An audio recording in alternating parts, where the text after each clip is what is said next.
Malam hari ini kita akan melihat dari Keluaran pasal yang ke-12, dari ayat yang pertama sampai ayat yang ke-13. Ini berbicara tentang Paskah yang pertama. Paskah yang pertama, dan itu merupakan bayangan akan Kristus, akan apa yang akan terjadi di masa depan pada waktu itu terjadinya. Kita akan membuka di dalam Alkitab, dalam Keluaran pasal yang ke-12 ayat yang pertama sampai ayat yang ke-13 saya akan bacakan. Kita bisa buka Alkitab masing-masing dan nanti kita akan lihat beberapa ayat juga, baik dari Keluaran pasal yang ke-11, ke-12 dan juga nanti ada beberapa ayat-ayat dari kitab Perjanjian Baru. Jadi pastikan Alkitabnya tidak jauh dari saudara, ada dekat supaya bisa dibuka sama-sama. Oke, saya akan bacakan di dalam Keluaran pasal yang ke-12 dari ayat yang pertama. Demikian bunyi firman Tuhan. Berfirmanlah Tuhan kepada Musa dan Harun di tanah Mesir. Bulan inilah akan menjadi permulaan segala bulan bagimu. Itu akan menjadi bulan pertama bagimu tiap-tiap tahun. Katakanlah kepada segenap jemaah Israel pada tanggal 10 bulan ini, diambillah oleh masing-masing seekor anak domba menurut kaum keluarga, seekor anak domba untuk tiap-tiap rumah tangga. Tetapi jika rumah tangga itu terlalu kecil jumlahnya untuk mengambil seekor anak domba, maka ia bersama-sama dengan tetangganya yang terdekat ke rumahnya haruslah mengambil seekor menurut jumlah jiwa. Tentang anak domba itu kamu buatlah perkiraan menurut keperluan tiap-tiap orang. Anak dombamu itu harus jantan, tidak bercela, berumur setahun. Kamu boleh ambil domba atau kambing. Kamu harus mengurungnya sampai hari yang ke-14 bulan ini. Lalu seluruh jemaah Israel yang berkumpul harus menyembelihnya pada waktu senja. Kemudian dari darahnya haruslah diambil sedikit dan dibubuhkan kepada kedua tiang pintu pada ambang atas, pada rumah-rumah di mana orang memakannya. Dagingnya harus dimakan mereka pada malam itu juga. Yang dipanggang mereka harus makan dengan roti yang tidak beragi beserta sayur pahit. Janganlah kamu memakannya mentah atau direbus dalam air. Hanya dipanggang di api, lengkap dengan kepalanya dan betisnya dan isi perutnya. Janganlah kamu tinggalkan apa-apa dari daging itu sampai pagi. Apa yang tinggal sampai pagi, kamu bakarlah habis dengan api. Dan beginilah kamu memakannya. Pinggangmu berikat, kasut pada kakimu, dan tongkat di tanganmu. Buru-burulah kamu memakannya. Itulah Paskah bagi Tuhan. Sebab pada malam ini aku akan menjalani tanah Mesir dan semua anak sulung dari anak manusia sampai anak binatang akan kubunuh. Dan kepada semua Allah di Mesir akan kujatuhkan hukuman, akulah Tuhan. Dan darah itu menjadi tanda bagimu pada rumah-rumah di mana kamu tinggal. Apabila aku melihat darah itu, maka aku akan lewat daripadamu. Jadi tidak akan ada tulah kemusnahan di tengah-tengah kamu apabila aku menghukum tanah Mesir. Nah, mungkin kita sudah sering kali membaca tentang hal ini, apalagi di masa-masa Paskah gitu kan. Ini seringkali ayat-ayat ini seringkali dibacakan, mungkin kita membaca atau bahkan dikhotbahkan di gereja. Latar belakangnya apa gitu ya? Mengapa terjadi seperti ini? Mengapa Allah memerintahkan bangsa Israel melalui Musa dan Harun untuk melakukan semua hal itu tadi? Nah, ini ceritanya bahwa bangsa Israel itu sudah menjadi budak di Mesir selama kurang lebih 400 tahun namanya. Kalau teman-teman lihat di dalam Kejadian pasal yang ke-15 ayat yang ke-13, hal ini sudah dinubuatkan oleh Allah sendiri kepada Abraham. Bahwa ketahuilah Abraham gitu kan, bahwa sesungguhnya keturunanmu akan menjadi orang asing dalam suatu negeri yang bukan kepunyaan mereka. Dan bahwa mereka akan diperbudak dan dianiaya 400 tahun lamanya. Jadi sebelum semuanya ini terjadi, sebelum bahkan Abram ini punya anak, dia sudah dikasih tahu sama Tuhan bahwa nanti keturunanmu akan menjadi orang asing di suatu tempat dan akan diperbudak selama 400 tahun. Nah, setelah masa itu lewat, Kita tahu kan bagaimana ceritanya, kalau saudara belum tahu bagaimana ceritanya bangsa Israel kemudian sampai masuk ke dalam perbudakan, coba dibaca di dalam kitab Kejadian gitu ya. Nah, setelah bangsa Israel masuk di dalam perbudakan, perbudakannya luar biasa ya, namanya di dalam perbudakan pastinya tidak enak. Tidak ada yang mengatakan bahwa perbudakan itu merupakan suatu hal yang enak. Setelah lewat masanya, maka Allah membangkitkan seorang pemimpin namanya Musa. Tujuannya adalah supaya Musa ini bisa berhadapan dengan Firaun dan kemudian memimpin umat Israel keluar dari Mesir, masuk ke dalam kemerdekaan, pergi ke tanah perjanjian, tanah yang sudah disediakan oleh Tuhan bagi bangsa Israel. Nah ceritanya kalau kita baca, nih teman-teman baca dari Keluaran mulai dari pasal yang pertama ya, yang terjadi adalah Firaun seringkali dia mengeraskan hatinya. Dia nggak mau untuk menuruti apa yang dikatakan oleh Musa untuk melepaskan bangsa Israel. Awalnya dia mengatakan, oke, iya boleh kamu pergi. Tapi setelah itu dia tarik kembali. Oke, boleh pergi, dia tarik kembali. Nah, karena kekerasan hati Firaun ini yang terjadi adalah Allah memberikan 10 tulah. Tulah itu kayak apa ya, suatu semacam dalam tanda kutip kutukan gitu ya. Jadi itulah ada suatu hal yang buruk yang tidak menyenangkan yang diberikan. Dan masing-masing dari 10 tulah ini menunjukkan kuasa dan penghakiman dari Allah atas ketegaran hati Firaun dan juga merupakan suatu konfrontasi seakan-akan Allah mau berhadapan langsung dengan dewa-dewa palsu yang ada di Mesir. Akan Allah-Allah palsu yang ada di Mesir yang disembah oleh mereka. Kalau teman-teman membaca di dalam Keluaran mulai dari pasal yang ke-7, di sana kita temukan bahwa tulah yang pertama yang dilakukan oleh Tuhan adalah mengubah air menjadi darah. Jadi di Mesir itu ada satu sungai yang menjadi pusat kehidupan mereka karena dari situ mereka ambil air dan lain sebagainya. Dan pastinya pada waktu itu air sungai Nil itu tidak seperti pada zaman sekarang, pastinya sangat bersih gitu ya. Dan itu menjadi sumber kehidupan dari bangsa Mesir. Nah di sana diubah, air itu berubah menjadi darah. Nah kalau menjadi darah ya pasti tidak bisa diminum gitu ya. Kematian terjadi di sana. Ikan-ikan yang ada di dalam sungai itu pastinya mati. Itu tulah yang pertama. Setelah itu muncul tulah berikutnya yaitu tulah kata.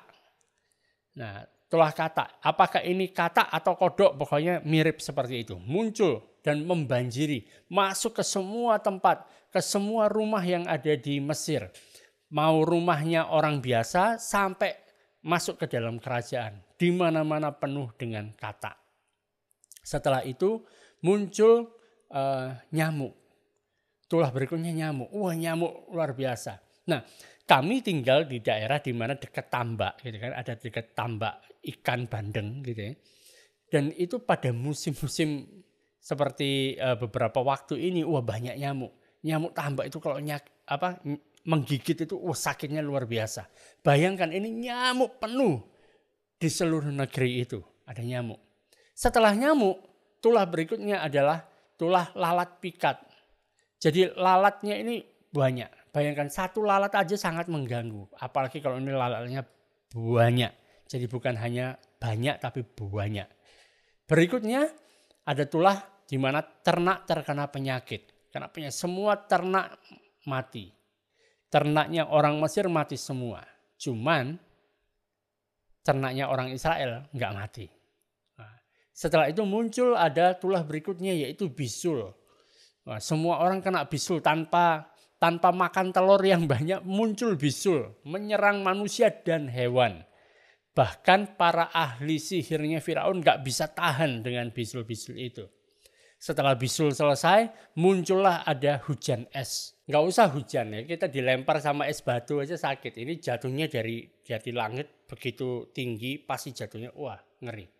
Hujan es menghabiskan semua hal yang ada di sana. Gak ada yang tersisa. Setelah itu muncul belalang. Nah saya nggak tahu dengan teman-teman bahwa apakah pernah melihat belalang dalam jumlah yang cukup besar. Tapi belalang ini kalau datang semua tanaman pasti habis. Apalagi kalau datangnya ngeri. Coba nanti kalau dilihat bisa buka di YouTube gitu ya, seperti apa belalang gitu. Waktu mereka menyerang, wah semuanya habis. Tidak ada tanaman hijau satupun yang tersisa. Semuanya habis dilahap sama mereka. Setelah itu ada kegelapan selama 3 hari. Bayangkan, 3 hari. Zaman itu belum ada generator, ya kan? Belum ada, pokoknya nggak bisa lah. Nggak bisa mereka menyalakan lampu dan lain sebagainya, semuanya gelap. Nah ini suatu hal yang, jadi mereka nggak bisa tahu ini gelap yang benar-benar gelap ya. Kalau gelap masih remang-remang kita masih bisa lihat, mata kita masih bisa berakomodasi sehingga bisa melihat. Tapi ini gelap beneran gelap sampai nggak bisa kelihatan apa-apa. Kemudian yang terakhir tulah yang ke-10 muncul tulah yaitu kematian anak sulung. Nah kita akan melihat tentang hal ini. Tujuan dari tulah-tulah ini adalah Allah memberitahukan di dalam Keluaran pasal yang ke-8 ayat yang ke-22 bahwa supaya kamu mengetahui bahwa akulah Tuhan di tengah-tengah negeri ini. Jadi rupanya mereka tidak tahu yang mana Tuhan yang benar itu. Dan melalui ini ditunjukkan aku loh yang benar-benar Tuhan. Jadi tulah-tulah ini bukan satu hukuman yang sembarangan, tapi ini merupakan tanda bahwa Allah itu memang Allah yang berkuasa. Ini merupakan tanda bahwa Allah itu memang Allah yang setia kepada umatnya dan hanya Dia saja yang patut untuk disembah. Nah, sekarang kita masuk di tulah yang ke-10, tulah yang terakhir yaitu kematian setiap anak sulung yang ada di Mesir. Keluaran pasal yang ke-11 ayat yang ke-4. Mari kita lihat, di sana dikatakan berkatalah Musa, beginilah firman Tuhan, pada waktu tengah malam aku akan berjalan dari tengah-tengah Mesir, maka tiap-tiap anak sulung di Mesir akan mati. Dari anak sulung Firaun yang duduk di tahtanya sampai kepada anak sulung budak perempuan yang menghadapi batu kilangan, juga segala anak sulung hewan. Anak sulung ini apa artinya? Anak yang pertama kali lahir, ya, yang lahir pertama. Jadi tulah ini akan terjadi dan menyerang setiap rumah. Mulai dari istana sampai ke rumahnya rakyat yang paling miskin. Jadi ke semua mengalami hal ini. Tetapi di tengah tulah yang seperti itu Allah menyediakan jalan kelepasan. Dan jalan kelepasan yang disediakan Allah bukan berdasar pada dia itu orang apa, dia itu bangsa apa, dia status sosialnya seperti apa, bukan berdasarkan itu. Tapi jalan kelepasan yang diberikan oleh Allah berdasarkan pada ketaatan dan berdasarkan pada iman. Ada rancangan keselamatan dari Allah melalui peristiwa yang disebut sebagai Paskah atau Passover atau ya itulah, gitu ya. Di dalam Keluaran pasal yang ke-12 Allah memberikan satu instruksi untuk Paskah yang pertama. Jadi sebelumnya belum pernah dilakukan seperti ini. Dan Paskah yang pertama ini akan melindungi bangsa Israel dari penghakiman dan juga menjadi satu tanda awal dari kemerdekaan mereka. Nah ini perintahnya. Di dalam pasal yang ke-12 ayat yang ketiga, seperti yang tadi sudah kita baca, dikatakan bahwa katakanlah kepada segenap jemaat Israel pada tanggal 10 bulan ini, diambillah masing-masing seekor anak domba menurut kaum keluarga, seekor anak domba untuk tiap-tiap rumah tangga. Tapi kalau rumah tangga itu terlalu kecil jumlahnya untuk mengambil seekor anak domba, maka ia bersama-sama dengan tetangganya yang terdekat ke rumahnya haruslah mengambil seekor menurut jumlah jiwa. Tentang anak domba itu kamu buatlah perkiraan menurut keperluan tiap-tiap orang. Anak dombamu harus jantan, tidak bercela, berumur setahun, kamu boleh ambil domba atau kambing. Nah, yang pertama yang saya mau kita perhatikan sama-sama adalah dikatakan kamu ambil seekor per rumah tangga. Satu rumah tangga ambil satu anak domba. Dan anak domba itu harus jantan, tidak bercela, umurnya setahun. Apa gunanya anak domba? Anak domba ini kan tadi tulahnya adalah semua anak sulung yang ada di Mesir, baik itu bangsa apapun juga, bahkan sampai ternak pun akan mati. Tetapi supaya bisa lepas dari itu, supaya tidak mengalami kematian, harus ada anak domba yang menggantikan. Jadi anak domba ini menjadi pengganti atau menjadi substitusi, menggantikan posisi anak sulung yang nantinya bisa ada kemungkinan bisa mati malam hari itu. Nah, berikutnya anak domba ini harus jantan. Apa artinya jantan? Jantan ini dalam kebudayaan kuno itu mewakili kekuatan, mewakili kepala. Jadi yang jantan itu yang menjadi kepala. Tetapi secara rohaninya kita bisa melihat bahwa ini merupakan gambaran dari Tuhan Yesus. Yesus lahir sebagai manusia, dia mengidentifikasikan dirinya menjadi serupa dengan manusia, sama dengan manusia. Tujuannya adalah dia menjadi sama, menyerupakan diri sebagai manusia, seperti manusia yang memang sudah jatuh itu, untuk bisa menebus manusia, untuk menebus kita. Dan Yesus dia menggenapi satu peranan dari Adam. Tapi bukan Adam yang pertama, melainkan Adam yang terakhir. Dia mewakili manusia di hadapan Allah. Karena itu kita temukan di dalam Roma pasal yang kelima ayat yang ke-17.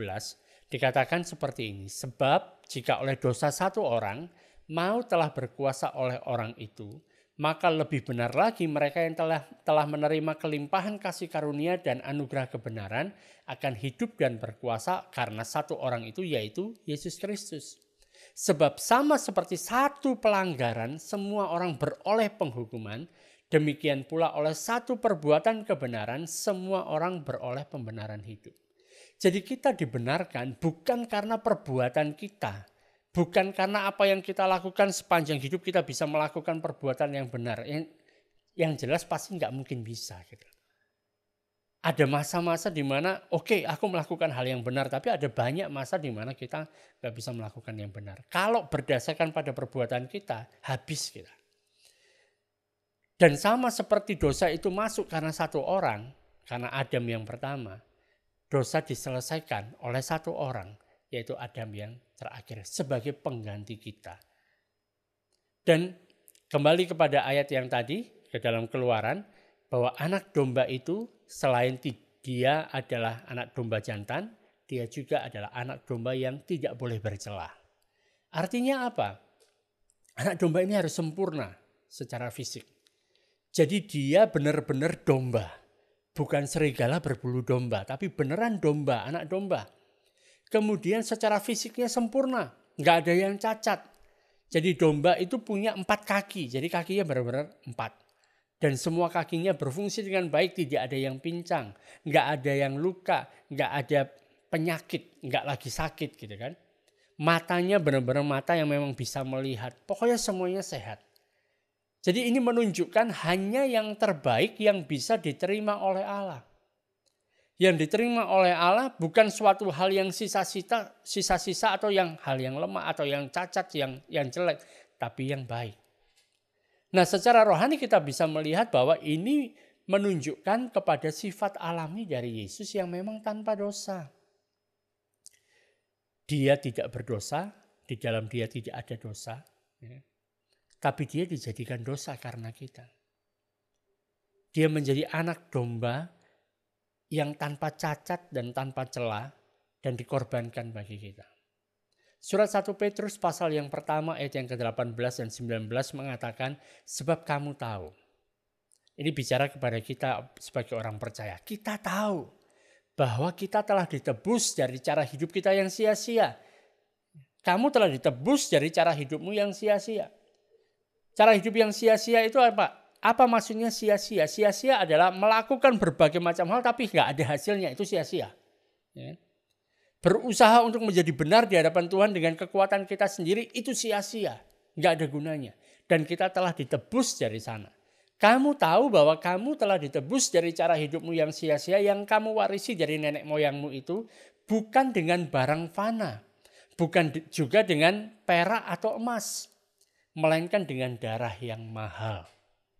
Yaitu darah Kristus yang sama seperti darah anak domba yang tak bernoda dan tak bercacat. Saudara, Yesus pada waktu dia hidup di muka bumi ini, waktu dia berjalan di muka bumi ini, dia menjalani kehidupan yang sempurna.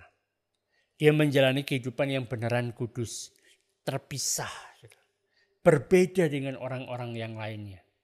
Dia menggenapi seluruh kebenaran dan dia tidak pernah berdosa.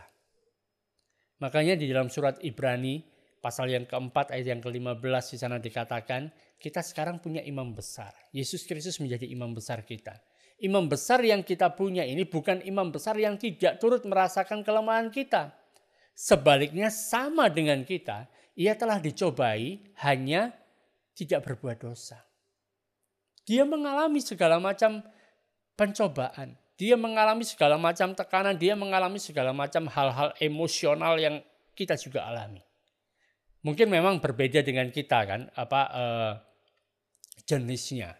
Detailnya mungkin berbeda. Mungkin Tuhan Yesus ya pastinya dia tidak mengalami bahwa dia kebingungan cari uang untuk bayar listrik misalnya. Itu beda. Tapi hal-hal yang semacam itu dia mengalaminya, gitu ya. Dia mengalami semuanya. Jadi dia mengerti kita. Jadi anak domba itu harus jantan, tidak bercelah. Sama seperti Yesus tidak bercelah. Berikutnya dikatakan tidak cukup seperti itu. Umurnya pun harus umur 1 tahun. Jadi kamu ngambil anak domba ini jangan masih baru lahir, jangan juga yang sudah terlalu tua, tapi umurnya 1 tahun. Umur 1 tahun artinya harus masih muda, masih prima. Bagi domba umur 1 tahun itu merupakan umur yang sangat sangat prima gitu. Jadi bukan yang lemah, bukan juga sudah terlalu tua sehingga lemes gitu ya. Penuh dengan kehidupan, penuh dengan kekuatan.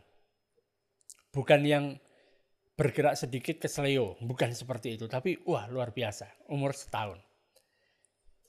Ini menggambarkan tentang Yesus. Bahwa pada waktu Yesus harus menyerahkan nyawanya. Dia itu masih muda. Bahkan dalam usia yang prima. Manusia berumur seperti usia Yesus pada waktu dia disalibkan, usia sekitar 33 tahun. Itu merupakan satu usia yang prime gitu, lagi hebat-hebatnya gitu. Lagi hebat-hebatnya dalam kondisi hidup yang prima. Berbeda seperti gini ya, merasakan bahwa kalau misalnya usia makin bertambah gitu, kemarin sempat ngobrol-ngobrol dengan beberapa teman katanya kayaknya makin tua kok rasanya menjadi makin penakut sih. Ini takut, itu takut. Makin tua berbeda. Kalau dulu bangun tidur langsung bangun gitu kan. Kalau sekarang harus pelan-pelan. Kalau dulu mau tidur tinggal menghempaskan diri ke tempat tidur langsung tidur. Aman gitu kan. Sekarang mau tidur pun berbaringnya harus pelan-pelan gitu ya. Salah sedikit bisa salah urat dan sebagainya. Tapi ini kita temukan Yesus mati di umur 33 tahun. Di mana dia benar-benar dalam kondisi yang prima. Ya. Pengorbanannya dilakukan pada saat hidupnya itu bukan sudah mulai merosot. Tetapi di dalam kehidupan yang benar-benar masih penuh dengan potensi, penuh dengan kekuatan. Tapi dia mau menyerahkan nyawanya. Untuk saudara dan saya. Untuk kita semuanya. Keluaran pasal yang ke-12 ayat yang ke-6 mengatakan kamu harus mengurungnya sampai hari yang ke-14 bulan ini. Lalu seluruh jemaah Israel yang berkumpul harus menyembelihnya pada waktu senja. Nah, ayat ini kelihatannya sederhana, ya kan? Tapi ada pemahaman yang mendalam tentang ini merupakan bayangan tentang Kristus, bayangan tentang Yesus. Bagi bangsa Israel kan, mereka diperintahkan untuk mengambil seekor anak domba pada hari ke-10 pada bulan itu. Dan harus dikurung sampai pada hari yang ke-14. Jadi totalnya ada 4 hari yang dibutuhkan untuk mengurung domba itu di rumah mereka. Dan ini yang menarik juga adalah Tuhan itu memberikan satu permulaan bagi mereka. Ini akan menjadi bulan yang pertama bagi kamu. Gitu ya. Dan di hari yang ke-10 kamu ambil domba, kamu simpan domba itu, kamu kurung dia sampai hari ke-14, yaitu sampai tanggal 14. Nah dalam 4 hari ini, anak domba itu ditempatkan mungkin di dalam rumah mereka atau di dekat rumah mereka. Dan itu memberikan waktu bagi seluruh keluarga untuk memeriksa anak domba ini. Memperhatikan anak domba ini. Namanya juga misalnya bangun pagi, bangun tidur melihat anak dombanya ada di situ, pasti dilihat. Ya, apakah anak domba ini benar-benar tanpa celah, nggak ada cacatnya, beneran sempurna. Dan kemudian setelah itu pada hari yang ke-14 mereka menyembelih anak domba itu pada waktu senja.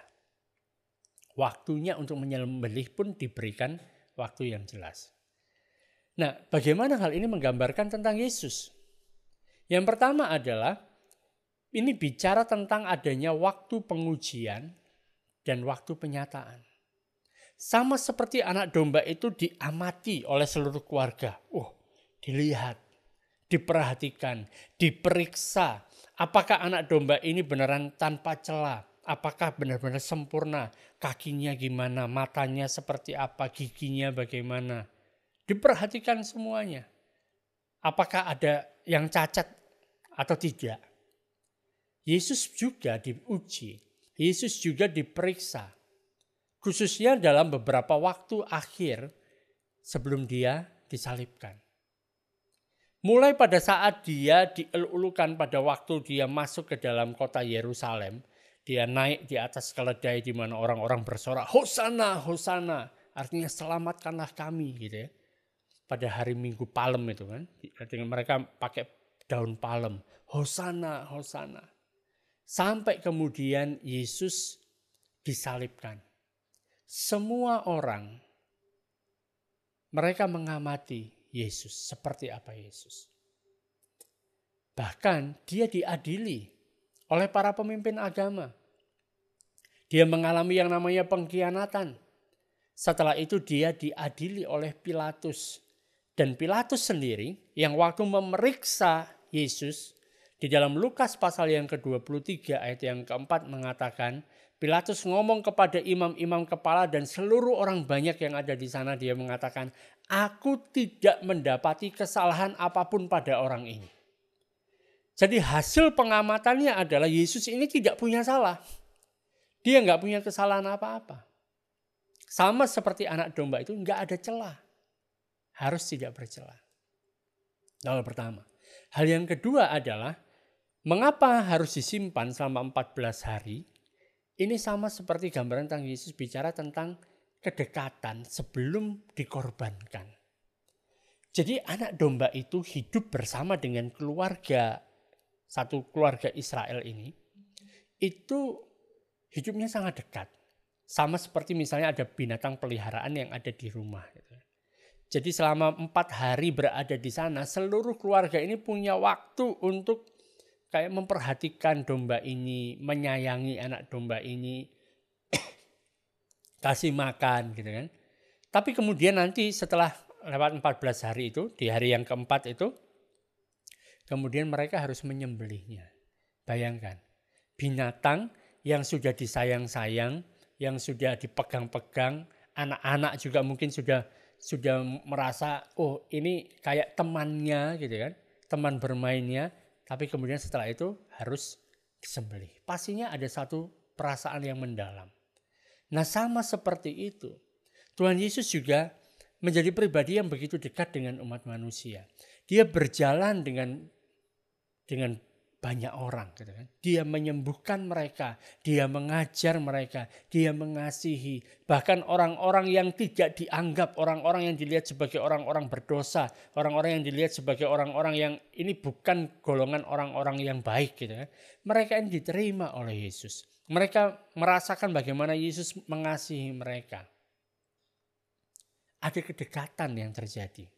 Bahkan kemanapun Tuhan Yesus pergi, dia menyembuhkan orang sakit, dia mengusir setan, dia menolong banyak orang. Dan kita lihat dari Yohanes pasal yang pertama ayat yang ke-14 kan, kita tahu bahwa Yesus Sang Firman itu telah menjadi manusia dan diam di antara kita. Dan kita telah melihat kemuliaannya, yaitu kemuliaan yang diberikan kepadanya sebagai anak tunggal Bapa, penuh kasih karunia dan kebenaran. Dan kemudian pada waktu dia harus mati, kematiannya bukan sekedar mati saja. Tapi kematiannya ini merupakan kematian yang begitu menyedihkan bagi orang-orang yang mengasihi dia. Sama seperti anak domba ini sudah dianggap seperti anggota keluarga sendiri, mungkin dikasih marganya keluarga itu, tapi kemudian harus disembelih. Ada kesedihan di sana. Ada perasaan tertentu di sana. Kalau misalnya nggak kenal, nggak masalah. Gitu. Tapi ini anak domba yang sudah dikenal. Sama seperti Yesus juga dikenal oleh orang-orang yang mengalami kasihnya dan akhirnya mengasihi dia. Hal yang ketiga, bicara tentang waktu yang ditetapkan oleh Allah. Jadi anak domba ini tidak sembarangan disembelih. Dia disembelih pada waktu yang memang sudah ditetapkan oleh Allah. Jadi nggak sembarangan. Yesus juga dia mati saat Paskah. Pada jam yang sama di mana anak domba Paskah itu disembelih di bait suci. Jamnya sama. 1 Kolose pasal yang 1 Korintus bukan 1 Kolose, 1 Korintus pasal yang kelima ayat yang ke-7. Di sana dikatakan, buanglah ragi yang lama itu supaya kamu menjadi adonan yang baru, sebab kamu memang tidak beragi, sebab anak domba Paskah kita juga telah disembelih, yaitu Kristus. Saudara, saat ini kalau kita memperingati Paskah, kita nggak perlu bawa domba, bawa ke gereja. Kita juga nggak perlu menyimpan domba selama 4 hari di dalam rumah kita. Dan kita amati setelah itu kita harus sembelih. Tapi kita tahu bahwa anak domba kita, anak domba Paskah kita, bicara tentang Yesus Kristus itu sudah disembelih. Sudah mati bagi kita. Nah, pertanyaannya seperti beberapa waktu lalu ditanyakan. Kenapa harus ke hari ke-14 hal itu dilakukan? Gitu. Kenapa angka 14? Kok nggak angka 15? Atau mungkin angka 3 atau angka 7 kan lebih keren, Pak. Gitu. Hari ke-14. Yang pertama adalah bukan saya yang menetapkan hari. Ini Allah yang menetapkan hari. Dan waktu kita mempelajari di dalam Alkitab, dalam kitab suci, di sana waktu muncul angka-angka, ada satu hal yang disebut sebagai numerologi, bicara tentang angka-angka. Seringkali angka-angka yang muncul dalam Alkitab itu punya makna-makna secara simbolis.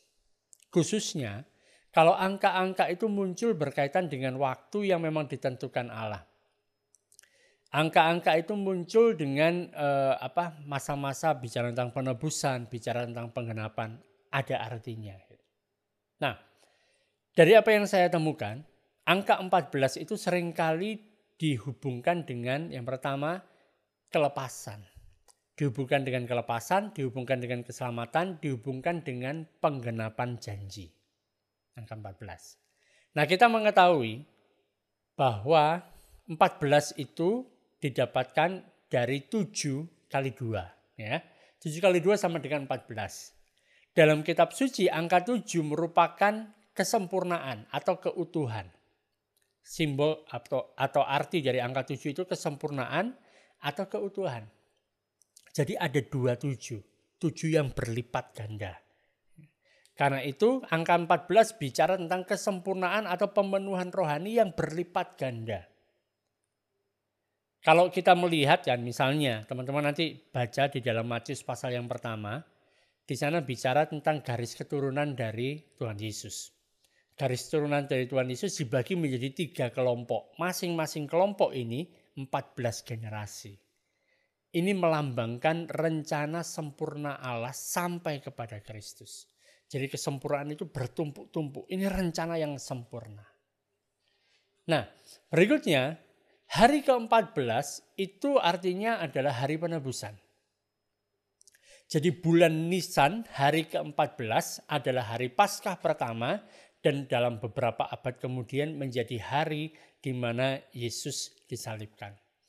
Ini bukan waktu yang acak, bukan waktu yang sembarangan.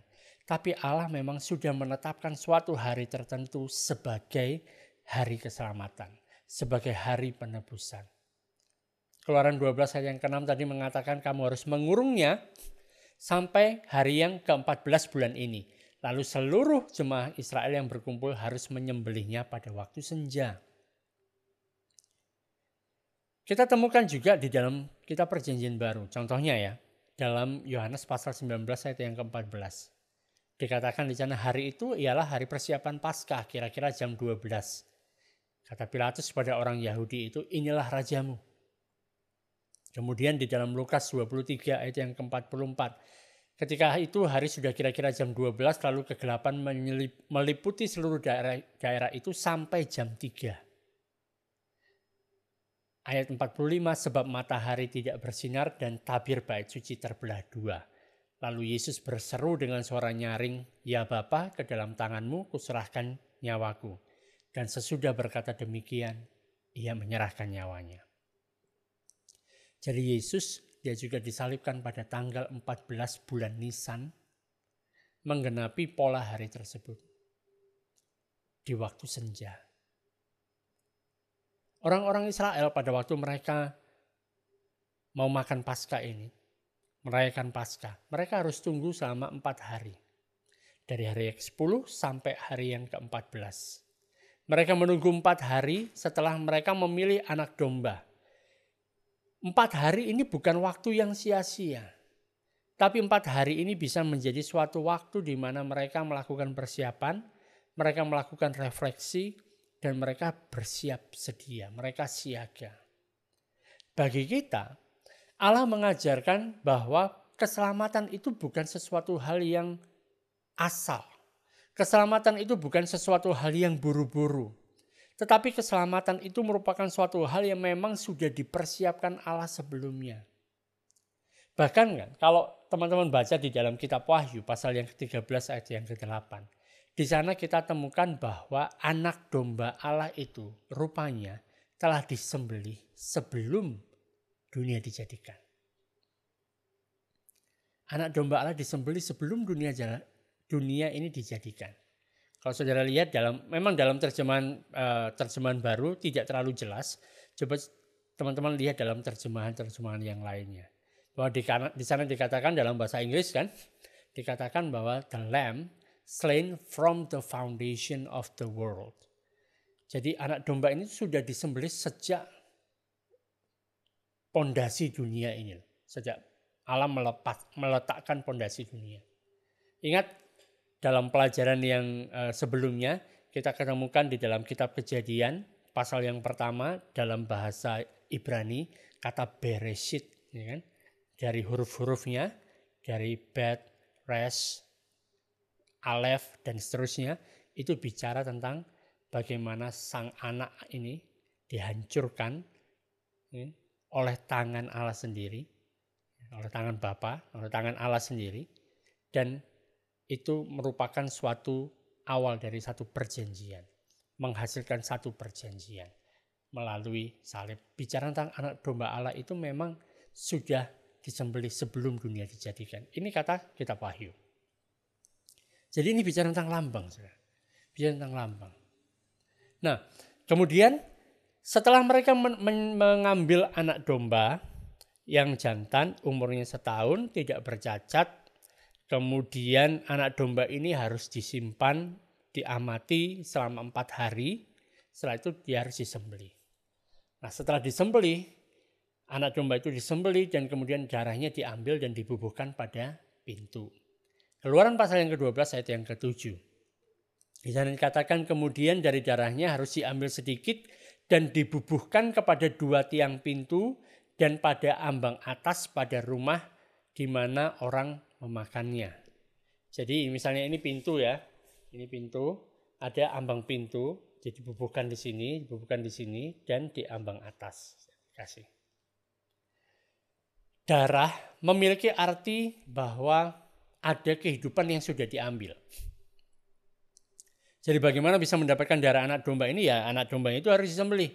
Artinya ada seekor anak domba yang telah mati menggantikan anak sulung dari keluarga itu. Allah mengatakan dalam Keluaran 12 ayat yang ke-13 bahwa darah itu menjadi tanda bagimu pada rumah-rumah kamu tinggal. Apabila aku melihat darah itu maka aku akan lewat daripadamu. Jadi artinya pada waktu Allah datang ke sana waktu mau dia membinasakan semua anak sulung yang ada di Mesir dan sekitarnya itu. Dia tidak akan masuk ke dalam rumah yang ada tanda darahnya itu. Mengapa? Karena penghakiman itu sudah dijatuhkan. Penghakiman atas rumah ini sudah dijatuhkan melalui anak domba itu. Darah itu menjadi satu materai yang bisa dilihat Dan ini memberi tanda bahwa ini loh rumah yang dilindungi oleh Allah. Rumah yang tidak akan mengalami kematian anak sulung di dalamnya. Sehingga tidak ada satupun orang yang ada di dalam rumah itu yang akan mengalami celaka, mengalami kematian pada saat penghakiman itu datang. Dan kalau bicara seperti ini sangat jelas. Ini melambangkan bagaimana darah Yesus yang sudah menutupi kita. Darah Yesus yang memberikan tanda pada kita. Darah Yesus yang melindungi kita dari penghakiman. Tetapi tidak begitu saja. Maksudnya tidak langsung secara otomatis pokoknya langsung darah itu menutupi kita. Ini dibutuhkan yang namanya aplikasi secara personal. Sama seperti Allah telah menyediakan anak domba. Ya. Ada anak domba yang menyediakan siapa? Allah. Allah yang menciptakan binatang kan gitu ya. Dia menyediakan ini loh ada anak domba. Tapi setiap keluarga harus mengambil anak domba itu, menyembelihnya dan kemudian membubuhkan darahnya itu sendiri. Bukan Allah sendiri. Bukan Allah yang datang kemudian Allah ngambil kuas, ngambil darah itu dan Allah sendiri yang membubuhkan di rumah-rumah mereka, di pintu mereka. Enggak. Mereka yang harus membubuhkan darah itu sendiri. Jadi tidak cukup hanya percaya kepada anak domba, tapi mereka harus bertindak di dalam iman untuk membubuhkan darah pada pintu rumah. Coba bayangkan, setelah kejadian 9 tulah yang terjadi, bangsa Israel ini percaya akan adanya Allah. Percaya bahwa Allah yang disampaikan oleh Musa ini adalah Allah yang benar dan Allah ini mau membebaskan bangsa Israel. Setelah itu dikasih tahu bahwa akan ada tulah ke-10, anak sulung yang mati. Semua anak sulung akan mati, tapi kamu anak sulungmu akan tetap hidup kalau kamu melakukan seperti ini. Bayangkan, masuk akal enggak? Dengan cara menyembelih domba dan kemudian darahnya ditaruh di sana. Maka kamu akan selamat. Anak sulungmu tidak akan mati. Ini adalah tindakan iman. Membubuhkan darah pada pintu itu. Sama seperti itu, saudara. Yesus telah mati. Dia sudah menyerahkan nyawanya, darahnya sudah tercurah untuk seluruh dunia. Tetapi keselamatan itu datang pada saat kita secara pribadi mau menerima pengorbanannya dengan iman. Kenapa kita terima dengan iman? Karena kita nggak melihat. Ada dari saudara dan saya yang pernah melihat bahwa Yesus memang benar-benar disalibkan di sana dan waktu dia disalibkan darahnya menyucikan kita, membasuh kita. Mungkin kita pernah lihat film gitu ya tentang hal itu. Tapi itu bukan peristiwa yang sebenarnya. Makanya kita menerima apa yang sudah dilakukan Kristus itu oleh karena iman. Dan karena itu darah membawa damai sejahtera di tengah-tengah penghakiman. Saudara bayangkan, misalnya pada waktu itu saudara ada di Mesir. Pada malam itu pada waktu Allah bergerak, semua anak sulung mati. Gimana? Pasti ada kesedihan. Pasti ada tangisan yang luar biasa. Pasti ada kengerian karena ada yang mati. Ada ketakutan. Tapi dalam setiap rumah yang ada tanda darahnya itu, tetap ada damai sejahtera. Tetap ada perlindungan. Tetap ada pengharapan.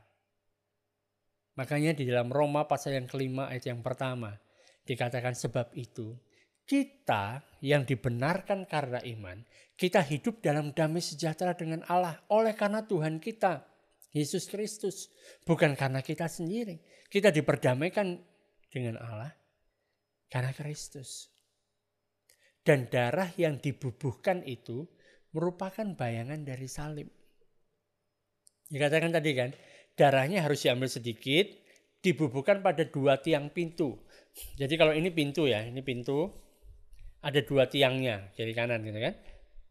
Dan kemudian dibubuhkan pada 2 tiang pintu. Kan? Di sini sama di sini. Kemudian di atasnya, pada ambang batas atas. Jadi kalau darah ditaruh di sini kan dia akan meleleh turun ke bawah. Nah, jadi membentuk seperti tanda salib. Ini jelas menunjuk kepada penyaliban Yesus. Pada saat itu kan, mereka belum mengenal hukuman salib. Belum tahu. Nggak ada, belum ada. Karena salib itu dari Romawi. Saat itu belum ada. Tapi dari sini kita bisa melihat ini melambangkan tentang apa yang akan terjadi. Bahwa anak domba Allah itu akan tergantung di atas kayu salib. Perintah yang diberikan berikutnya adalah kamu tetap ada di dalam rumah. kamu makan anak domba itu. Ayat yang ke-8 dari Keluaran pasal yang ke-12, dagingnya harus dimakan mereka pada malam itu juga. Yang dipanggang mereka harus dimakan dengan roti yang tidak beragi serta sayur pahit. Jangan kamu makan mentah atau direbus dalam air, hanya dipanggang di api, lengkap dengan kepalanya, betisnya, dan isi perutnya. Jangan kamu tinggalkan apa-apa dari daging itu sampai pagi. Apa yang tinggal sampai pagi, kamu bakarlah habis dengan api. Yang pertama, kamu harus bikin domba panggang. Api, api itu melambangkan penghakiman. Juga melambangkan hadirat Allah yang menghanguskan. Jadi waktu anak domba itu disembelih, terus dipanggang. Artinya anak domba ini mati mengambil penghakiman yang harusnya jatuh kepada anak sulung, menggantikan si anak sulung. Dan Yesus adalah anak domba Allah yang menghadapi penghakiman bagi kita. Yesaya mengatakan dia tertikam oleh karena pemberontakan kita, dia diremukkan oleh karena kejahatan kita, ganjaran yang mendatangkan keselamatan bagi kita ditimpakan kepadanya, dan oleh bilur-bilurnya kita menjadi sembuh. Pertanyaannya adalah gini loh. Namanya juga waktu membaca sesuatu kita boleh mengkritisi dari berbagai macam segi. Kenapa harus dipanggang? Kenapa enggak direbus aja, bikin sop kambing atau sop domba gitu loh. Atau kenapa enggak dibikin sashimi aja, dimakan mentah-mentah. Tinggal dipotong, dicocol pakai kecap asin. Mungkin enak juga gitu. Kenapa? Karena kalau dia dimakan mentah, ya, atau direbus, dijadikan sup, itu tidak melambangkan penghakiman Allah. Makanya Allah menyuruh mereka untuk dibakar, dipanggang dengan api. Karena api melambangkan penghakiman Allah. Jadi bukan dari kita kemudian bikin acara sendiri, oh domba ini lebih enak di sashimi aja. Nah, dimakan mentah dagingnya. Itu sakarepmu dewe gitu. Tapi Tuhan tidak menyuruh seperti itu. Semuanya harus dipanggang di dalam api, lengkap dengan kepala, betis, isi perut. Artinya apa? Tidak ada yang namanya jalan pintas atau versi yang lebih mudah, yang lebih lembut dari satu pengorbanan. Tidak ada. Yesus harus menghadapi penderitaan yang seutuhnya. Dia bukan setengah menderita, tapi menderita seutuhnya. Dan dikatakan jangan tinggalkan apa-apa dari daging itu sampai pagi. Apa yang tinggal harus dibakar habis dengan api. Anak domba itu dikuduskan, ya kan? Artinya dipisahkan dari anak domba yang lainnya, dipisahkan, kudus. Dipisahkan untuk satu tujuan yang suci, tujuan yang kudus, tujuan tertentu. Jadi meninggalkan sisa atau kemudian nanti, wah ini terlalu banyak, dagingnya terlalu banyak, dimakan nanti saja. Itu sama dengan mengatakan bahwa anak domba ini najis, gitu. Tidak menghormatinya. Karena anak domba ini tujuannya khusus untuk peristiwa ini. Ditujukan memang untuk menggantikan anak sulung. Harus diselesaikan saat itu juga, bukan separuh-separuh. Jadi bukan supaya orang itu setengah hidup setengah mati. Tapi seutuhnya. Jadi kalau misalnya disisakan, sayang aku sudah kenyang. Ya kan? Kemudian dimasukkan ke dalam Tupperware. Nanti dimakan lagi dalam perjalanan, itu sama dengan tidak menghormati, sama dengan menganggapnya suatu hal yang najis. Jadi perintah Allah adalah makan semuanya malam itu. Tapi kalau kamu makan sudah kenyang, nggak bisa makan lagi, ada sisanya, bakar sampai habis. Jadi bukan kalau nggak habis kamu buang ke tempat sampah, enggak, bakar sampai habis. Semuanya harus dimakan, nggak boleh pilih-pilih. Pokoknya yang ada di situ ya seutuhnya itu kamu makan. Nggak boleh pilih tertentu, oh aku suka paha yang sebelah kiri. Nggak begitu. Ini bicara tentang apa? Seutuhnya ini bicara tentang kita menerima Yesus juga seutuhnya, saudara. Kita menerima Yesus tidak hanya bagian-bagian yang kita sukai saja dari dia. Kita menerima Yesus bukan hanya kita mau menerima bahwa aku menerima kasih-Nya saja gitu. Aku hanya mau menerima damai sejahtera yang Dia bisa berikan kepadaku. Atau aku mau menerima Dia karena aku hanya mau terima kasih karunia-Nya saja. Atau aku mau menerima karunia yang Dia berikan kepadaku supaya aku bisa begini, begitu, dan sebagainya. Enggak. Menerima Kristus artinya kita menerima Dia seutuhnya. Kita menerima Dia sebagai Tuhan kita. Kita juga menerima panggilan yang Dia berikan kepada kita untuk kita pergi mengikut Dia. Seutuhnya, nggak pilih-pilih. Sama seperti anak domba ini perlu dimakan semuanya sampai habis. Kalau ada sisa, bakar sampai habis. Jangan disimpan. Nggak boleh ada sisa. Artinya apa? Harus bersih secara total. Dan Israel malam hari itu akan pergi meninggalkan Mesir. Mereka tidak perlu menyimpan sisa daging domba panggang itu sampai besoknya. Karena setelah saya makan, mereka berangkat. Mereka move on. Mereka berjalan maju. Dan Allah mengajar mereka untuk apa? Percaya kepada penyediaan yang disediakan Allah setiap hari. Allah nggak ngomong nanti ya kamu makan separuh saja, separuh nanti dibungkus, masukkan ke Tupperware atau masukkan sekarang sudah nggak ada ya. Masukkan ke plastik, masukkan ke tin wall, ya, disimpan nanti jalan untuk makan di perjalanan. Enggak seperti itu. Ini mengajarkan bahwa kita juga perlu untuk percaya kepada Allah untuk penyediaan yang Dia sediakan bagi kita setiap hari. Kita nggak perlu berpegang pada apa yang ada di belakang kita. Apa yang ada di belakangmu? Di belakang saya ada kursi. Gitu. Kita nggak perlu berpegang pada apa yang pencapaian kita, hal-hal luar biasa yang pernah kita dapatkan dan sebagainya, pengalaman kita pegang, pokoknya harus begini. Kita berpegang kepada penyediaan Tuhan. Dia Allah yang memelihara kita. Dan sama seperti hal itu saudara. Yesus itu bukan penyelamat yang sia-sia. Anak domba itu mewakili Yesus. Pengorbanannya itu harus diterima seutuhnya. Bukan kita menerima pengorbanan Dia itu separuh-separuh, sedikit-sedikit. Oh yang ini aku terima, pengampunan untuk dosa yang ini aku terima, tapi untuk yang itu aku nggak terima. Nggak bisa, semuanya utuh.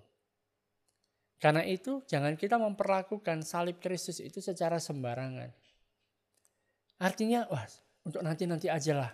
Sekarang ya biar saya menikmati kehidupan saya yang seperti ini. Saya nanti kalau misalnya sudah waktunya, kalau saya sudah tua, sudah tak sanggup lagi, saat mata sudah tidak bisa melihat, telinga sudah tidak bisa mendengar, ya, baru nanti aku mau terima Yesus. Ya. Seakan-akan memperlakukan salib itu secara sembarangan. Nanti aja lah. Sekarang aku kerjakan dengan keinginanku sendiri. Tuhan nanti aja. Kalau sudah mau mati, aku mau terima Tuhan. Tapi sekarang nggak usah dulu. 2 Korintus pasal yang ke-6 ayat yang kedua mengatakan, Allah berfirman, pada waktu aku berkenan, aku akan mendengarkan engkau, dan pada hari aku menyelamatkan, aku akan menolong engkau. Sesungguhnya waktu ini adalah waktu perkenanan itu. Sesungguhnya hari ini adalah hari penyelamatan itu.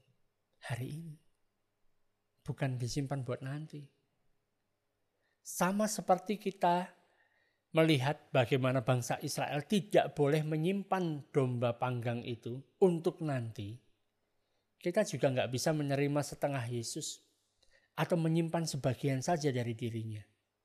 Oke lah kalau untuk menyelamatkan dosa aku terima. Tapi untuk jadi Tuhan dalam kehidupanku nanti dulu. Nggak bisa begitu. Kita harus terima semuanya atau tidak sama sekali. Kita berserah seutuhnya kepada Yesus atau tidak sama sekali. Jangan tinggalkan apa-apa dari daging itu sampai pagi. Apa yang tinggal harus dibakar habis dengan api. Semua yang tidak dimakan harus dibakar habis dengan api. Ini merupakan simbol atau lambang dari penghakiman. Mengingatkan kepada kita bahwa orang-orang yang menolak, orang-orang yang mengabaikan anak domba akan menghadapi penghakiman. Saudara, bagaimana? Berikutnya, bicara tentang roti yang tidak beragi. Bagi orang Israel artinya gini, kalau bikin roti, udah 8:30 ya, disuruh berhenti saya. Oke, terakhir ya, roti tidak beragi. Waktu bicara tentang roti tidak beragi bagi orang Israel kan, kalau kita mau bikin roti pakai ragi, itu waktu kita ngadoni adonan, ditambah ragi, itu harus nunggu supaya adonannya itu bisa mengembang. Ya. Jadi butuh waktu, harus nunggu lagi. Sedangkan perintah pada mereka harus makan dengan siap-siap cepat-cepat supaya mereka cepat bisa pergi. Nah, jadi ragi juga merupakan lambang dari dosa. Allah memanggil kita dalam kehidupan baru yang murni itu segera. Bukan nanti-nanti, saat ini juga, ayo segera gitu. Makanya kita temukan ayat di dalam 1 Korintus pasal yang ke-5 ayat yang ke-7. Dikatakan buanglah ragi yang lama itu supaya kamu menjadi adonan yang baru. Sebab kamu memang tidak beragi, sebab anak domba Paskah kita juga sudah disembelih yaitu Kristus. Karena itu marilah kita berpesta bukan dengan ragi yang lama, bukan pula dengan ragi keburukan dan kejahatan, tetapi dengan roti yang tidak beragi, yaitu kemurnian dan kebenaran.